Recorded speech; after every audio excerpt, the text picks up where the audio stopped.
Hello friends, मेरा नाम फवाद है और आप देख रहे हैं लेवल टेक्निक्स। आज मैं Huawei के मॉडल y5 2017 का डिस्प्ले रिप्लेस करने लगा हूं। इस मॉडल को y5-3 भी कहते हैं। पहले हमें इसके बैक साइड से कंप्लीट स्क्रू खोलने पड़ेंगे, तो फिर ही हमारी डिस्प्ले की स्ट्रिप निकलेगी। तो फ्रेंड्स, अगर आपने मेरा चैनल सब्सक्राइब नहीं किया तो पहले मेरा चैनल सब्सक्राइब कर लीजिए, ताकि मेरे आने वाली हर वीडियो का नोटिफिकेशन आपको मिलता रहे। तो चलिए इसके बारे में आपको मज़ीद गाइड करते हैं।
जैसा कि आप देख रहे हैं कि इसके डिस्प्ले की स्ट्रिप इसकी बैटरी के नीचे है, तो हमें पहले बैटरी को हीट करके ब्रिक पेपर की मदद से बाहर निकालना होगा।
सबसे पहले इसके डिस्प्ले को 5-7 सेकंड के लिए हीट करेंगे, जिससे इसमें लगी हुई ग्लू मेल्ट हो जाएगी और इस डिस्प्ले को फ्रेम में से बाहर निकालने में आसानी होगी।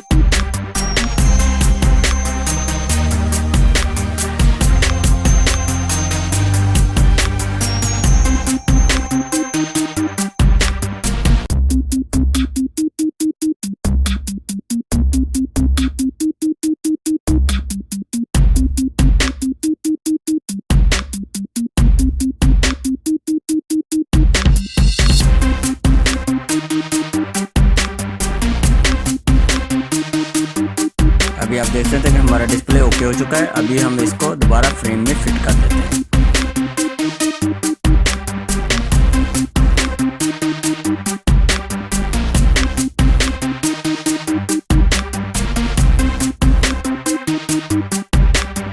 इस डिस्प्ले डिस्प्ले को फ्रेम में फिट करने के लिए y5 ग्लू यूज होगी, जो कि मार्केट से इजीली मिल जाती है।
हमारा ये सेल ओके हो चुका है। अगर आपको मेरी ये वीडियो पसंद आई है तो प्लीज़ लाइक कीजिएगा और शेयर कीजिएगा और मेरे चैनल को सब्सक्राइब कर लीजिएगा, ताकि मेरे आने वाली हर वीडियो का नोटिफिकेशन आपको मिलता रहे।